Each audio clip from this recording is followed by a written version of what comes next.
Hey, welcome to the Breakaway Podcast. Thanks for joining us in the study of the book of James.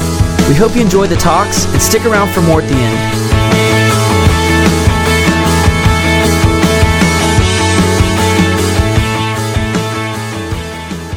Well, we've been in the book of James, and there are a lot of sick people. Cover your mouths, everyone. Pray for us, too, because I'm coughing, too. But anyway, we have been in the book of James, and if you've been with us, James has been talking about trials. Difficult circumstances that we will find ourselves in. And we learned last week that trials are inevitable. All of us will deal with difficult moments in our lives. When trials come, they will come for us. We should expect them. And last week was how to deal with them. This week, tonight, James is going to warn us about a particular reality that is true about trials that we must anticipate and then deal with appropriately. And so what he's talking about is this. He's going to say we'll all face difficult moments, trials. And yet in those trials, a moment will occur. A reality is true in those moments. You will face a difficult moment, and there will be a voice whispering to you. And it will solicit your mind with options, things you can do to respond to this moment of difficulty. Okay? And this particular voice and the options it presents to you, it will present options that if you were in a completely neutral place, taking a quiz about morality, you would probably label these particular activities as inappropriate, maybe immoral, not best, maybe ungodly. You would agree in a neutral place that these would not be the most appropriate ways to respond to any situation. And yet in your trial, these options will come to you and they will seem appropriate, good, right, even righteous, right? The correct thing to do in the midst of a trial. Examples. Let's say you're at the MTV Video Music Awards. And you feel that Beyonce should win a particular award. And then you are forced to sit there and watch as that award is given to Taylor Swift. Now that's a trial. That's a difficult moment to have to endure. And in that moment, a thought will be solicited to your mind. Hey, I should get on stage and grab the mic from that 19-year-old and chastise everybody for doing this. That option will be presented to you, and then it's your choice what you do with that option, whether you act on it or not, okay? Another option, let's say you're playing in the U.S. Open, and it's match point, and this is a big moment, and the line judge calls you on a foot foul, which is, just a little ridiculous little call, and in the middle of all that stress, it's frustrating. Now, in that moment, a voice will speak to you and present an option to you and say, you should scream at her and threaten to do things with your tennis equipment that would be very uncomfortable for her. And that will be an option presented to you, and it's up to you whether or not you act on that solicitation, right? Or let's say that you're the governor of South Carolina. A lot of stress being a governor, it's hard. And let's say you got a family, a wife, and a bunch of kids, and so home does not necessarily feel like an oasis a lot too. It's a difficult life you lead. And so in that moment, you'll suddenly be presented with an option. Hey, you should take a break, you should relax, and you should do that by having sex with a woman who's not your wife. You should have an affair with a South American woman. And in that moment, you will think, yeah, maybe I'll do that. And so in the midst of a trial, in the midst of difficult moments, thoughts will be solicited to your mind of options that in any other category you might say are inappropriate, but in that moment will seem appropriate, even good to you. So I don't know, these were all just hypotheticals. Maybe they're not necessarily things you'll deal with, but let's try to put it into your world. Let's say that you have roommate drama, okay? You feel like your roommate is not pulling their weight financially. You don't like how they're treating the house. You don't like how they're talking to you. So in that moment, if you're having tension with your roommate, you're going to be solicited to your mind options of how to deal with that, how to approach that moment. And so for some of you, the options presented to you might be more active or aggressive. You'll want to punch them or cuss them out. For some of you, it will naturally be more passive-aggressive, like you'll just roll your eyes every time they talk, or you'll say, every time you say that, it sounds like something I heard Hitler say, or something like that. Or maybe you'll be really passive with it, and you'll always kind of smile and nod at them, and then when they leave, you'll just totally throw them under the bus as you talk bad about them to your other roommates and give full vent to your frustration to everyone else, right? Or maybe you feel the pressures of school. It's difficult studying. It's hard doing this. You'll feel family pressures, financial pressures. And in that moment, a thought will be solicited to your mind. You know what you should do? You should just take a break and go consume an enormous amount of alcohol so you can forget. So you can forget all this. Or you'll have a particularly difficult day and you go, you know what? I should just turn on the internet and I should just pull up some images and have naked people prance before me and I should just indulge in this pornographic fantasy because I've earned it, because I'm a victim, because I had a bad day. But you'll come up with some reason, but that will be an option. Hard day, maybe I should do this. And you just need to know that's coming, right? Or you'll feel lonely.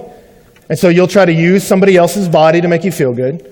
Or you'll obsess about your own body. And you'll start doing things to yourself that you would probably see if you had to sit and look at it as damaging or not healthy. Or maybe you'll just mope or feel bad. But the reality is this, and we need to know this. We will all face trials. And in the midst of trials, ideas will be solicited to your mind that in a neutral category you would say is inappropriate, not best, not good. And yet in that moment, you'll want to do it. It will seem persuasive to you. It will seem particularly persuasive if you're tired, stressed, worn out, and feeling entitled. It'll sound really smart. And so if last week was about trials, if last week was about difficult circumstances and how to deal with them, tonight is about temptation. Because there's a principle, and this is what James is saying. Every trial brings a temptation. Every difficult circumstances will have a moment in it where you will be solicited thoughts of ways you could respond that would not be best. Okay? And so we need to know that. Part of the persevering we talked about last week is dealing with the temptations appropriately. Right? And so last week was trial. This week is the temptation that will come in the trial. And the question of tonight is, how do you deal with it? How do you deal with temptation? And James is going to give us three things. We actually have 3 points. It's really organized. He's going to tell us one thing we should never do and 2 things we should do. He says the first thing you should never do when you're facing a trial is blame it on God. That's number 1. Don't blame God. Okay? James says when those thoughts enter your mind of an inappropriate way of responding to things, don't mistake that voice as God's voice. He says in verse 13, let no one say when he's tempted, I'm being tempted by God. Why, James? Why can't I say that? For God cannot be tempted with evil, and he himself tempts no one. He says it's inconsistent with the very nature of God that he would do that, and he will never do it. God will never tempt you. So I've had people tell me, Ben, I know this particular activity is called a sin or wrong or bad, but the truth is, why would God give me this desire for it if he didn't want me to do it? I've had people say that to me about multiple issues, and I tell them, I don't know what voice is talking to you, but don't you dare blame that on God. That's not him. And so you never say, God's making me do it, or God made me do that. Now, does God test us? Does God bring trials into your life? You better believe he does. Deuteronomy chapter 8, he's talking to the people of God in the Old Testament, and he tells them, the Lord led you into the wilderness for 40 years to test you. He told them, I put you in a place with fiery scorpions on purpose, and the purpose was to test you. It was a big test. And then in Judges chapter 2, he tells them, when I moved you into the promised land, I made you have pagan neighbors. I made you have neighbors that were crazy. And I did it on purpose to test you, to see what you would do.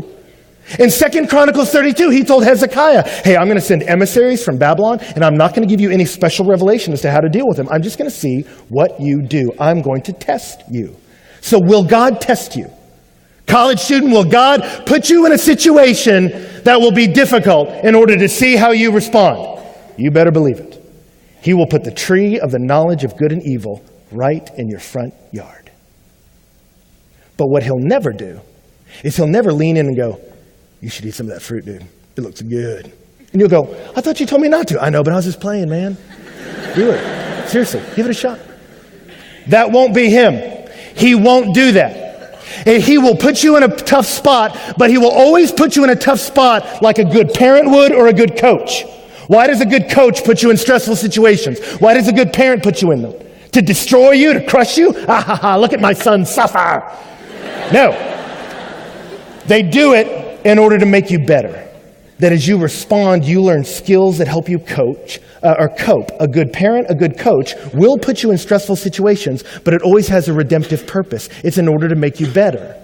And that's what God will say. Will I put you in tough situations? Yes. But I promise, as God, I will always do it in a way that will make you better. Deuteronomy 8, he tells them, the Lord was disciplining you as a man disciplines his sons.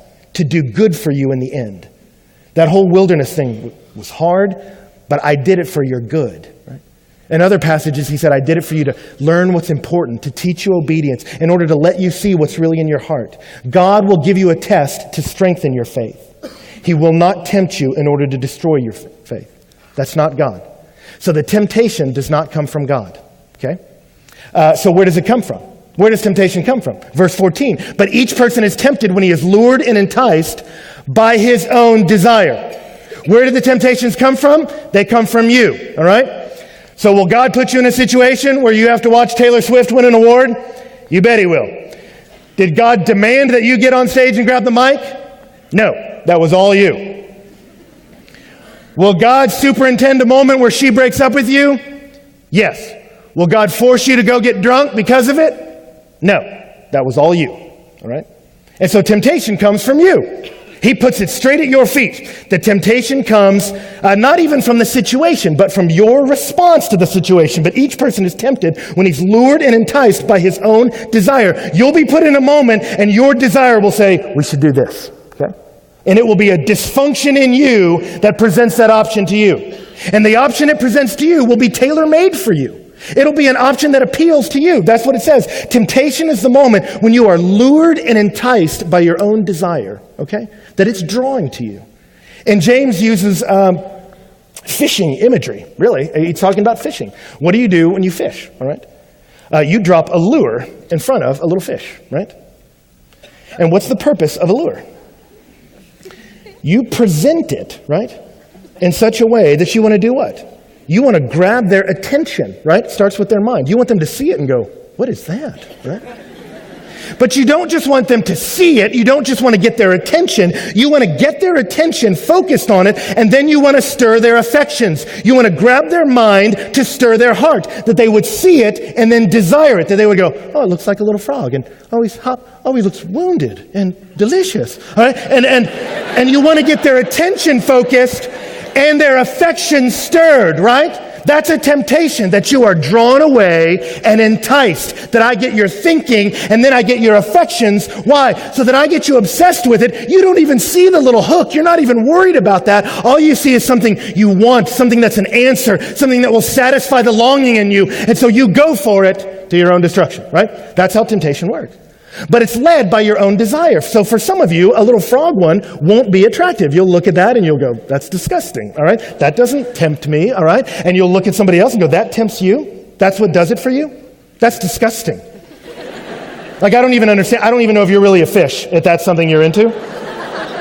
And you'll condemn people for that. But the truth is, that doesn't mean that you're without lures. It just means a different one needs to be presented to you, right? And so maybe a different one's put in front of you and you go, ooh, shiny, right? And you kind of see it and I go, what? All right. There's none of us that can't be lured. We all can. The trick is knowing what kind of lure gets you. They'll be tailor-made for you. All right? It's a tailor-made temptation where you're lured and enticed by your own desire. All right? We talked about this a lot, but it was several years ago in a series I did called The Fight. It was a talk called The War Room. And so if you want to go deeper into that, we will, but I'm not going to do it here. But the reality is that's how it works for all of us, and the trick is to know that. It will solicit your mind to stir your affections so that you will enact your will. Right? The solicitation of your mind and stirring of your affections is not a sin. Temptation is not a sin. But when you enact the will, you've made a decision to go someplace you should not go. Right? And so how does it work for us? Some of you girls, you'll be getting ready in the morning and the thought will just be solicited to your mind, I'm currently single. I'm not dating anyone. Right? And then as you think about that, your affections will begin to stir, but I want to date somebody. Right? And then you'll be driving to campus and you'll see two people holding hands, all right? And you'll go, oh, look at them. You'll think about all your friends that are dating somebody. You'll see two birds flying together, right? And you'll go, everyone has someone but me, right? And then the thought will be solicited to your mind. You have to date somebody, right? And then it'll be presented to your mind, what about him? And you'll be presented with a loser, right? Some guy that you know is not great for you morally, but you're so caught up in this is the best I've got, this is the one in my world, and you'll be drawn and enticed and focused on it, and you'll go for it, right? Guys, how does it work for us? You'll be just tripping along and the thought will enter your mind, hey, you should think about naked things. And you'll go, naked things? Yeah, right? And that's about it for you. The trick is, and if I could encourage you to do something as a college student, it would be this. Be a student of yourself. Be a student of yourself. Know how you work. Some of us could walk into a bar and it be absolutely no temptation whatsoever. Others of us, the smells, the sights, the sounds will draw you in where you will think alcohol is your answer. And you won't know how to control it. And you need to know that about yourself. Some of you, whenever life's tough, your propensity will be to wallow in self-deprecation and depression, and you won't let yourself get out of it. And you need to know that about yourself. Some of you, your temptation is towards aggression. If I hit, if I yell, if I force my way, I win. And you need to know that about yourself. It's tailor-made for you. We all have particular ways of acting out, okay, that are going to be inappropriate, that'll ruin your life. And we need to know that. And so you go, okay, Ben, what do I do?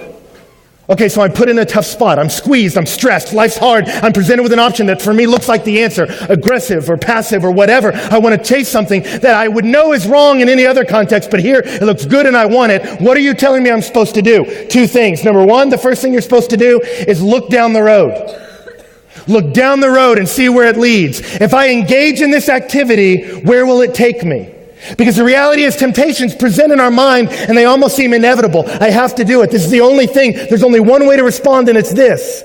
And the temptation is, or the reality you must do is, I must pull down this temptation and go, if I pursue this activity, where will it take me? Where will I end up? And because the truth is, I used a road metaphor. You need to look down the road and see where it's leading you. James is actually much more graphic. And I'm glad we're all adults here because... Will he use fishing analogy? Yeah, sure. But really what he's doing, if you read the text, is he's using sexual imagery. Because the word desire, the way Greek works, Greek is like Spanish. You have male and female words. Like in Spanish, la mesa, table is feminine. Desire is feminine. And he says desire will lure you and entice you.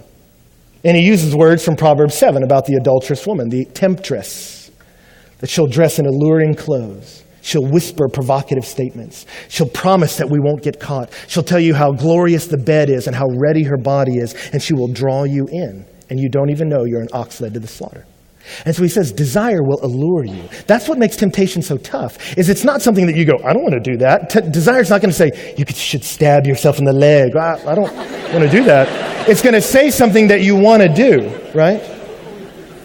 So can I give you an example? That statistically is happening to 1 out of every 4 marriages, okay? Christian, non-Christian, doesn't matter. What happens? You get married. And it's exhilarating, it's thrilling for a couple weeks, right? 2, 3. And then reality sets in. Hey, this is hard. Hey, we talk a lot about money. Finances are a big issue. The number one cause of divorce is difference in how we handle money. And that you never thought about that when you were just being romantic, how to budget, and it's stressful, it's hard. And then meanwhile, you got to get a job, and so you're at your job, and you always had these career desires. Well, this is it. And so you're chasing the career, and you're thinking about money, and so you're out there at work, and it's hard. Work is not an oasis, it's tough. And so you go home, and home is an oasis for sometimes, but then when money's tight, or she wants something, and you don't feel like you can give it emotionally, or you want him to engage, and he won't engage, he's watching TV, you suddenly realize, my home is not being an oasis for me. Work is work and home is work. And so you go, this is hard and this is hard. I'm not having fun here. And then in the midst of that, a voice will say, your old girlfriend never talked to you like that. Or you'll be on Facebook just looking around and you'll see him and you go, oh my gosh, I haven't talked to that guy in years. And you'll think about how cool he was. And you'll think about how your husband responded in a really unmasculine way to some issue and you go, he wouldn't have ever done that. Or you think about the way she made you feel. She made you feel special like a man and you go, my wife doesn't do that. She emasculates me. And suddenly you start imagining what would it be like. And so you start to entertain that idea. You make contact. You talk to him. And suddenly you're getting lured. This place is hard. That place is an oasis. This place is tough. That place is life. This place is rough. That place is good. And you think it's a good thing. And so you start moving towards it. Lured, enticed, and you're on your way there. That's how temptation works. It gets right in your face and you think, I have to do this. That's where life is. And James says it's going to do that to you. And James says when it gets in your face and it feels real like that, he says, I want you to stop for a minute and before you engage in it, look and see where it leads. He says because desire, he said it will lure and entice you. But then look in 15, he says, but then desire, when it has conceived, gives birth to sin. Here's the imagery he says. Desire will lure you. She will tempt you, seduce you. And when you consummate with her, when you join with it, when you make that act of the will and engage with desire and consummate it, that conception produces something. When two come together, it brings forth something. When you step towards that desire and say, I'm going to unite my will with this option, you produce a little baby called sin. And he says, you have brought something into the world, and it's called sin. One of the great things about Kanye last night is he confessed on Jay Leno, trying to salvage a bit of his career. If it wasn't staged, I don't know, drama. But anyway, he said, what pains me most is when I made that decision, he said, I brought forth pain into someone's world. And you're like, you're right, you did. What you did is you met with your will a desire, an option, and you brought something into the world. You brought pain into the life of a little 19-year-old. And he says, the trick is you need to decide, if I unite with this desire, if I mesh myself with it, what will it produce? What will it give birth to? And he says, when you unite with that desire, you will give birth to sin. Now, some of us go, well, I don't care, right? I don't care if I give birth to sin. All that I care about is whether or not I get caught doing it, right? As long as I'm not caught, who cares if I produce sin? That's not a big deal. Well, he says, keep going. Because sin, which is also a female word, he says sin, when it's fully grown, it brings forth death, another pregnancy term. All right, this was interesting to study for. He says, when you consummate with desire, it brings forth sin. And when sin grows up, she has a baby too, and that baby's called death. So if you're going to take this step right here, I just want you to pause before you take it and see where you're going. You're going to produce a little baby called sin, and sin will produce a little baby called death. And you need to know that. And he picks imagery that would bother you. Because the truth is, every guy wants to look cool in front of their buddies, right? I mean, even if you're looking like an idiot, you want to make sure you're doing it on purpose. You know, like, this is playing, right, or whatever. You don't want to look dumb and like you weren't trying to, right? There's only one moment for dudes where it's okay to look like a total doofus, all right? And your friends aren't going to give you that much of a hard time. And that is the birth of your child. And you'll see it in pictures. As your friends have kids, you'll see them in there. All right, that kind of thing. But you're not going to make fun of them. You know why? Because there's no more special moment. Because in that moment, what's happened is you have taken and you have united yourself with the person you love more than anyone else on the planet. And your union has brought forth life. And the life you brought forth, you got to participate in creation. That is so foundational and unbelievable. But not just a creation, it's a creation that's the product, the result of the loving union of you and the person you care for more than anything. This thing that has come forth is a mix of you and the person you cherish. It is the most exciting moment of your life. There's nothing more incredible than the birth of a child. And so James takes this birth imagery and says, if you decide to do this activity, follow it through because you will give birth to death. When you decide to consummate, you make sure you know who you're hopping in bed with. Because if you do it, what you bring into the world is death. He takes the most beautiful image of a human life and he combines it with the most horrible. And he does it on purpose. He does it to shock you. He does it to bother us. He does it to make us nauseous. What he's trying to do is break the spell. Because we get caught in the spell of temptation looks good and desirable, and we need to go, wait a minute. Look and see where it goes. Because Mark Spitzer, I imagine it would have helped him. Mark Sanford. It would have helped him to see, if I'm really going to unite myself with this woman, let me see down the road where this is going to end. Do I think my wife won't know? Do I think she won't find out? And then I have to stand at a press conference next to her and watch her eyes glaze over as I tell God and everybody what I did. And then I have to try to explain to my children what I was thinking when they read all the intimate details of the emails I sent to a woman who's not their mom because it's plastered across the front of the newspaper. You think about that moment before you decide this moment was a good idea. Right? Or if you're New York Governor Eliot Spitzer, you think about what it'll be like to stand in front of all your people and tell them what you did, why you thought joining a prostitution ring would be a good idea. Seemed great at the time. But if he could have had in his mind this moment, it might have changed his mind in this moment. This moment becomes a lot less sexy when you see that moment clearly in your mind's eye, right? I have a friend, a pastor who in his study right next to the door. It's not plastered for everyone to see, but he'll see it. He'll see it every day. When he leaves his study, right next to the door, you can't help but see it on your way out.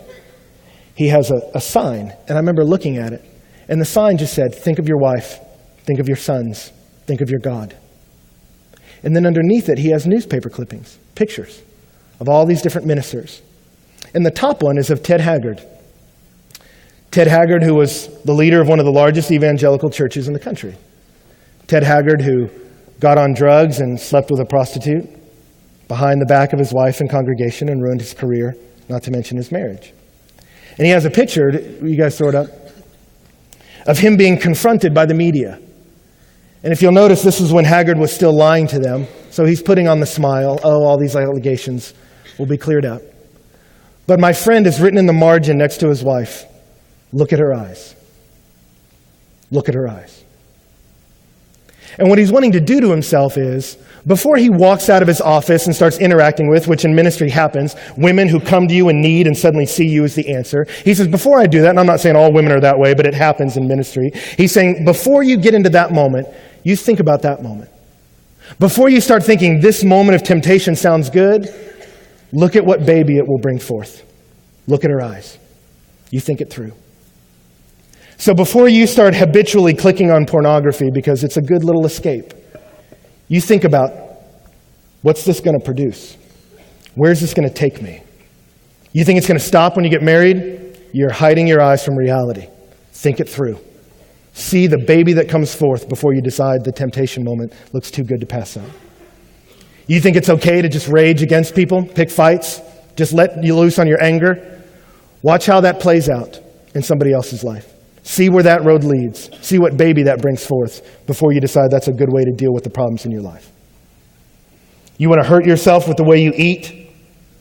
You look at what that's done to countless women before you decide that's a good idea. Some of you have already begun to incorporate into your life coping mechanisms that somebody in your family did, and it never worked for them. And you need to be honest with yourself enough right now to say, it won't work for me. And I need to decide in these moments of struggle what comes out of me and where does it lead. And if it leads to death, I need to stop stepping into it here. Do you see that? And so he says, look down the road. What will this give birth to? But then the last thing is, look up. Look up. In verse 16, he says, don't be deceived, my beloved brothers. This whole temptation issue, it's a deception issue. It's I'm thinking things that aren't right. And you go, what's the deception about? Deception about adultery really being a good thing, or deception about adultery or eating disorders or rage or whatever your particular thing of working out. Is it deception about that? Like, oops, I thought smoking was good for me, or I thought Twinkies were a nutritious snack. Is that what it's about? Like, is it just like, whoops, I was mixed up about this thing in my life? No, that's not what he's talking about. He's going to move on and say, do not be deceived, my beloved brothers. Every good gift and every perfect gift comes from above, coming down from the Father of lights, with whom there is no variation or shadow due to change. He says, your deception, the reason we get on this road, the reason we move places that will destroy us, is not just because we're mixed up like, oops, I thought that was good for me. Whoa, okay, back away from that. He says, your fundamental problem is not even about whatever particular way you act out. Your fundamental problem is theological. Your root issue is that you are mixed up on how you see God. And then he says, so let me unpack to you that every good thing comes from God. He's the Father of lights, and he doesn't vary or shift and change. He's not like the moon that's there sometimes and not. He's always good all the time. It's pretty much what he's saying. So he says, if you're going to engage in these behaviors that will ruin your life, before you do that, you need to know your issue is not even this temptation. It's not even this trial. Your issue is you have failed to see God rightly. That's the issue. Now, where is James getting this idea? Somebody is enticed to sin, takes part in sin, and it brings forth death. And really where it all started was a misunderstanding of God. Where does he get that from? Where did that come from? It came from the book of Genesis, right? When Eve is approached by the serpent, right? And enticed to eat that fruit, right? Now, in that moment, where does the serpent start? Does he start with the fruit? Does he just go, hey, Eve, I was noticing how delicious this fruit is. I mean, look at it. Oh my gosh, it's fantastic. I want it. Do you want it? I want it. Let's eat this. All right? Like, is that what he does? Does he start with the fruit and its deliciousness? No. Where does he start? He starts with their theology. He says, did God really say you can't eat from every tree in the garden? He goes, wait a minute. Let me get this straight, Eve. Are there limitations on you? That's the essence of his question. Is God holding out on you, Eve? Because if he is, it seems to me that there's something good for you, something that will fill a vacancy in you, something that will give you what you need, something that will make you happy, an oasis, a refuge, some wonderful thing, and God is holding it away from you. He's not letting you have it. And so God is not taking care of you. God's not meeting your needs. God's not a good dad. So Eve, do it yourself. And you take whatever the hell you want. And then she goes, yeah, actually that fruit does look good. That's the anatomy of temptation. So whatever your particular mode of working out is, that's where it starts. Where does it start for you? I'll tell you where it starts, whether you knew that or not. It starts with you thinking God's not a good dad.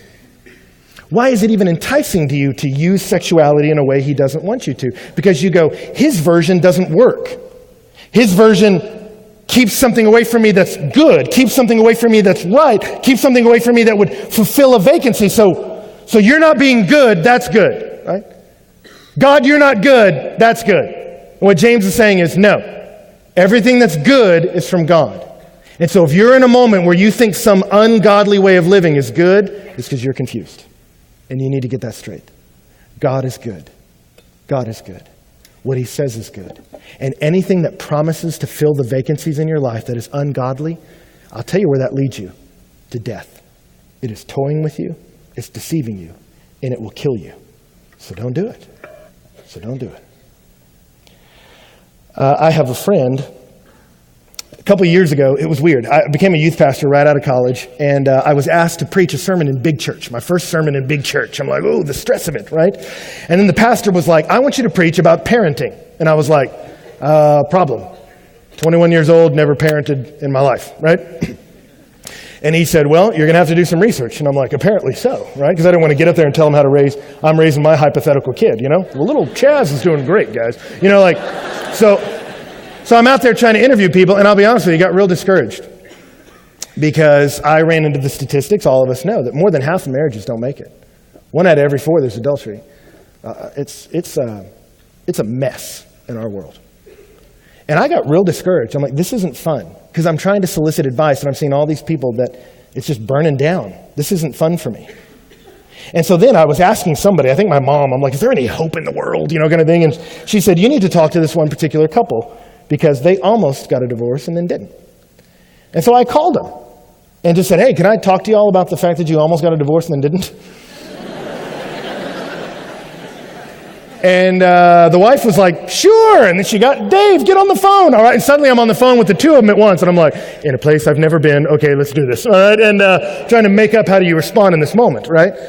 And I started to talk to them, and I said, what happened? And it was a script that you could probably write, right? When the kids came, it was all about raising the kids. When the kids left, they looked at each other and said, I don't even know if I like you anymore. And I got other things I'd like to do in my life, and this is a hassle. And I said, so what do you do? And they said, well, we wanted to quit. And I said, then what'd you do? And they said, well, we went to neutral corners, you know. She said, I went to the women I knew that loved me. He went to guys he knew that loved them. And they just said, hey, this is a dark hole. This is a cave. There's no answers here. I want out. And my friends just told me, don't believe that. Don't believe that walking away from your first love is the solution. Don't see divorce as the oasis that will solve this problem. Don't see something God calls evil as good. Don't do it. And they said, but I can't see any other. All that's over here is pain. All that's over here is awful. All that's over here is darkness. That looks good. And their friends were like, don't do it. All right, tie them to the mast. Don't do it. And so they went into counseling with no real hope of change, except for just a vague hope that their friends might be right. And I asked them, how did it go? And they said, it was hard for a while. They said, and then we saw a little light in the distance. We saw a little flicker of hope. Maybe we could find the place where we love each other. And they said, we began to talk. We began to unpack some deep things, some hard things, some deep buried stuff we never dealt with. And it came up, and it was gross, and it was rough, but we kept going, and we kept going. And I said, so how are things now? And I'll never forget, she said on the phone, she said, Ben, better than they've ever been. And he said, I agree. And they said, Ben, We traveled through this and we exited into a place that is so wonderful. It was better than we ever thought marriage could be. They said, we sit around together and we just wish that every human being on the planet could experience the level of joy we do in marriage. And they're telling me this on the phone and I can hear them crying and I'm crying. I'm like, really? They're like, really? We're gardening together now. And I'm like, okay, that wouldn't be fun for me, but it works for you. All right. And they're just talking about this. And they said, Ben, death looked like life. But we had the discipline and the help to say, I'm not going to chase it. And we stayed in what looked atrocious, believing that maybe God is good and maybe he has purpose, and we found he does. And James will close by saying, you want to know why God is good? He says, you want Exhibit A? He says, of his own will, he brought us forth. See, God's giving birth too in this passage. Everybody's giving birth. He brought us forth by the word of truth, that we would be a kind of first fruits of his creatures. See, this world is filled with sin.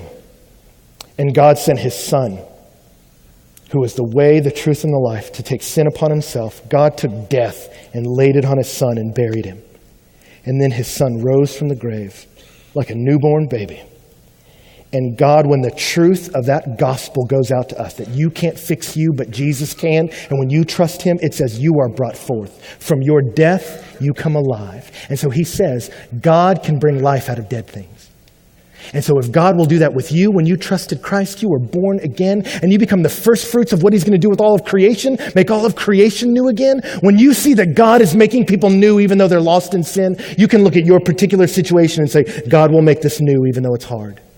And I will not believe the lie. I will fight to believe the truth. And I will cling to God even in the dark, believing the sun will rise. And Exhibit A will be the fact that he saves people from the pit and he brings forth life out of truth. Let me pray for us.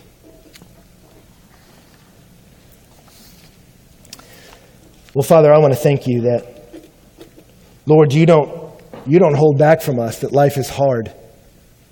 And God, we don't need to pretend like it's not. It is. And yet you tell us if we hang on, you do glorious things with hard things. Exhibit A would be the death of Jesus. There was no worse day, and yet there was no better day. And so, God, all of us will face trials, and I pray we could believe, but my daddy is good, and he will do something good even with this pain if I let him. And then, God, I pray we'd be wise enough to know the temptation when it comes, and not blame it on you, and not believe it will give us life. But I pray we will see, if I take this road, where will it lead me? If I consummate with this, what will I bring forth into the world? And God, I pray we would not be deceived into thinking that death will bring us life, but rather I pray we would look to you and say, my God is light, he is good, and I will cling to him even in my darkness, because he is giving birth. As the truth of the gospel of the glory of God in the face of Jesus goes out, dead people are coming alive. And in the middle of my tough circumstance, God can bring life. I will trust him, and I will not trust my own desires. They're broken, and I put no faith in them. God, I pray you'd give us hope in whatever trial we're going through. I pray you would give us belief that you are good and you will care for us in the Son of God. God bless us as we go tonight. Might we be comforted in your arms tonight, wherever we happen to be in life. And we pray that in Jesus' name. Amen.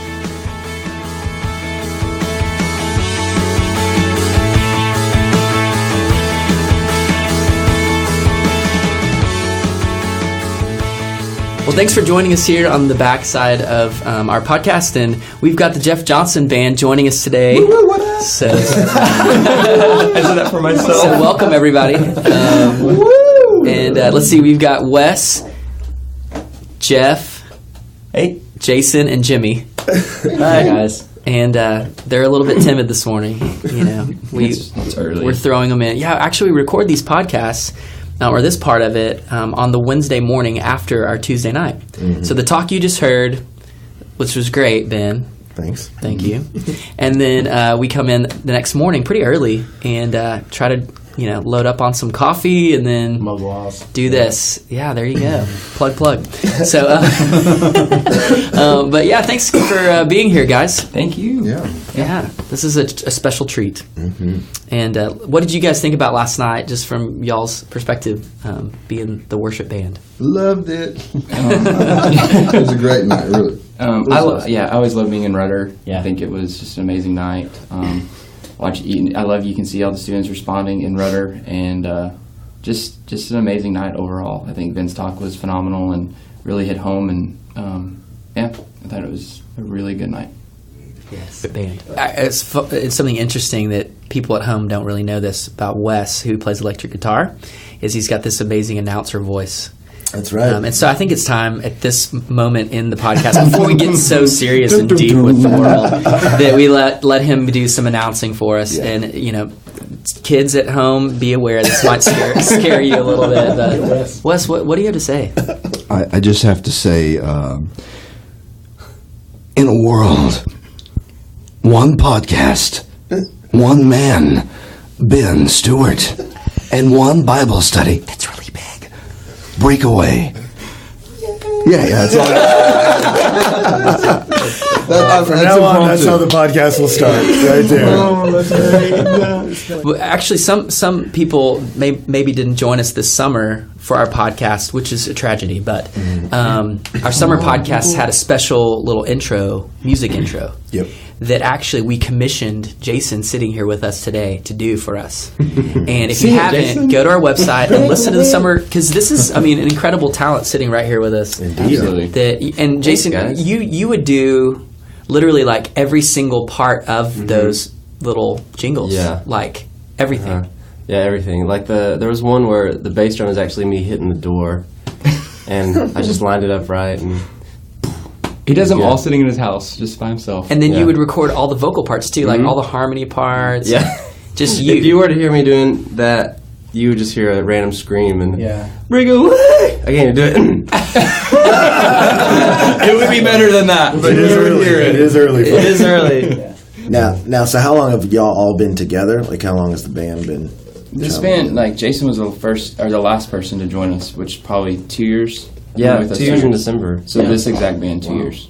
Mm-hmm. 2 years in December, yeah. And in band world, that's like 20. Yeah, it is. It really the rest of us have played off and on for like 5 years. Yeah.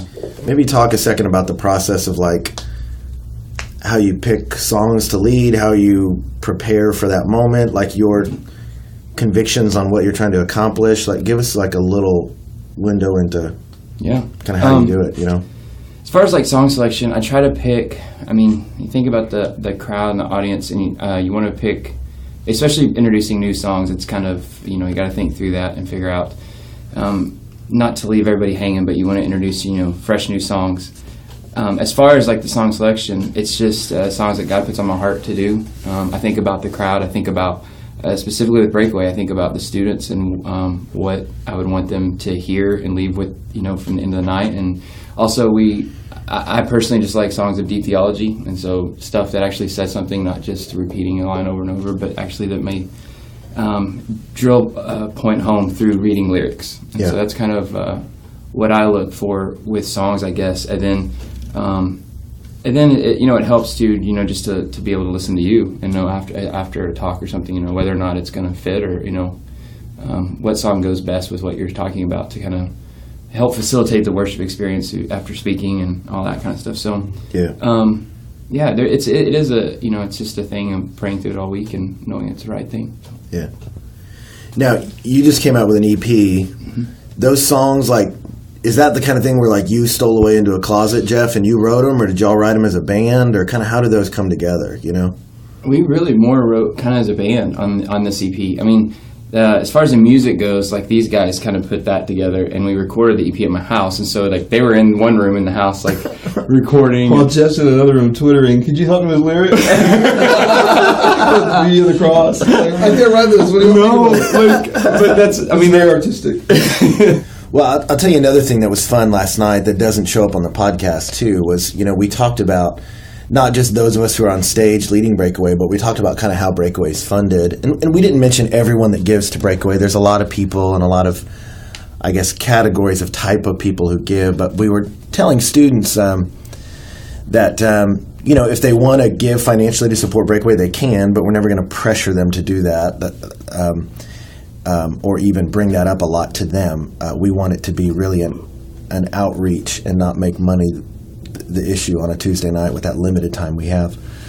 But we did mention to them that a significant number of our donors are former students, Aggies, and then others, but just people who decided, hey, I was a part of Breakaway in some way. It impacted my life or my family's life. Now I want to give back to make it happen. And so we were painting that picture for them of, it's not just us on stage leading and you out there worshiping. There's also literally thousands of people around us somewhere in the country or that said, we believe in what God's doing and want to support that. And it was cool to explain that to them and then to hear them applaud and cheer that. And just, I didn't expect that response, but I'm like, oh, that's really cool. You know, but just there, like, it was a really sweet moment, I think, for all of us to go, it's not just the people on stage and the people in the chairs. It's also in the people around us and the God above us. And there's a lot happening in this moment. And so to pull that in last night, I thought was kind of cool. Well, kind of something that leads into that is next week we're going to be at Kyle Field. Yeah. And already...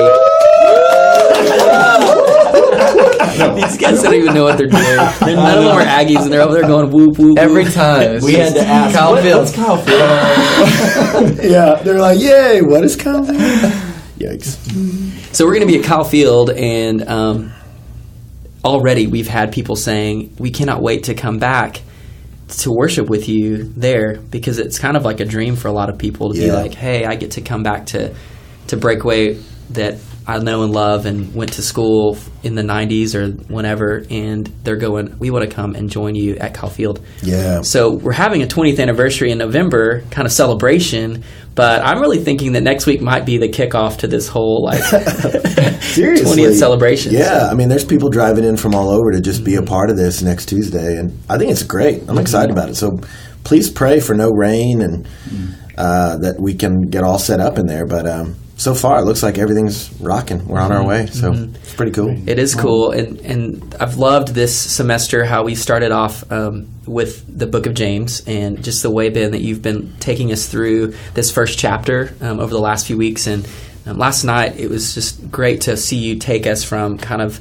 the trials that we'll go through in life to the temptations that we'll face, and then how we face those and what we actually do. And I know that toward the end of the talk, you got to kind of a landing point in that kind of that last verse where I know you probably wanted to really be able to expand more, and you probably could have taught for another hour on verse 18, really. But maybe to close out our time this morning, would you just share with us a little bit more from your heart and just kind of what you would like to leave people with today before we take off? Yeah, definitely. You know, I think I wanted to address, I thought afterwards there might be people who are leaving and they got drilled into them, okay, here's my propensity towards something that's evil or destructive or bad, and you can get that in your head. And I don't know how many of you do this, but I can do this. You see some weakness in your life, and you start to think of it like a tragic flaw. Like tragedy is like a play. Like, what happens in a tragedy? The hero has a flaw, and that flaw ends up destroying everything. And I talk to a lot of people who that's how they see their life. They go, I see this weakness in me, and it's going to end up overtaking me. I'm destined to fail. I'm destined to see my marriage go up in flames, my life go up in flames, and people can lose hope. And I definitely think we should feel conviction from James' words, that you have this in your life, admit it, see it, acknowledge it, and but turn the corner and say, but there's a way out. We have a good, and I love that he doesn't just say God's up in heaven. He says your Father, who's the Father of lights. I mean, he calls him Father again. Like, you have a dad. And I tell people that all the time. Like, if there's an equation and like you're on one end of the equation and you go, it's always going to produce this on the other side. When you throw God into the equation, it changes the outcome. He's a pretty big deal.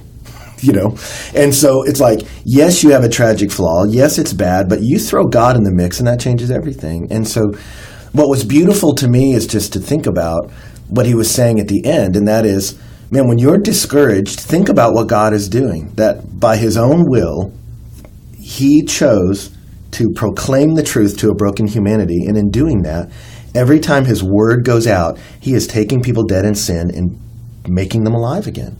And that's the gospel, that we were dead and now alive. Like Jesus said, you must be born again. And how does that happen? You believe in him, believe in the one God sent, Jesus Christ. And so you think about, man, when life looks hard, you go, but look, God is raising the dead. He is rescuing people. And then he calls us the first fruits of all creation. He says, this is just the beginning. I'm going to save people from every tribe, tongue, and nation. And then at the end of the Bible, I'm renewing all of heaven and all of earth. And so when you come to know Christ, the Spirit's beginning to work in you, beginning to give you a passion for God, beginning to give you a victory over sin. But then he is going to save you from the presence of sin, and then he's going to remake you and remake millions of people and remake the world. And this whole trajectory is someplace wonderful. And so James says, fixate on that. And when you get that in your mind, it's easier to break away from this other stuff. And so we did a series, I mentioned it in the talk, called The Fight. And I don't think it's labeled as such on our podcast, but the first one was Landed Invasion, and then the War Room. That's all about kind of how to fight temptation. But we didn't get into that part, and I just think that part is so key, that one of our greatest tools to fight with is looking at what God is doing and just marveling at the power of salvation and the beauty of it and the new life he's bringing. And he says, focus on that, and it'll give you hope and victory. And so that's the one part that I was like, man, I really wanted we could, like you said, spend more time just drilling that in, because that's just so huge to go, I'm going to think about how my dad is good and the beautiful things he's doing. And so anyway, I would say wherever you are in life, whatever you're struggling with, don't fixate on your problems today and how bad they are. Fixate on what God is doing and his victory over it. You think about that. So be wise about how temptation comes to you, but don't be overwhelmed in thinking about it. You turn your eyes towards a God that is overcoming all sin and even death itself, and you find your hope in him. So that would be my encouragement on the back end. Well, thank you. And thank you guys, the Jeff Johnson Band, the JJB. Word. For joining us. And I know it's really tough getting up this early in the morning for all you musicians. Jeez. So it's a hard world. Yeah. We'll deal with it. But we're blessed to partner with y'all, and we love getting to do ministry with you, and we love that we have this opportunity just to thank God for all he's doing. And for those of you who aren't able to be there with us on Tuesday nights, pray for us, because we believe that these moments are changing people's history, that really people's lives are going from darkness to light. And like you said, Ben, there's a lot of hope that's growing out of what's going on here. So we love it. Cool. And thanks for listening. We'll see you guys next week. Bye. Bye, guys. See ya.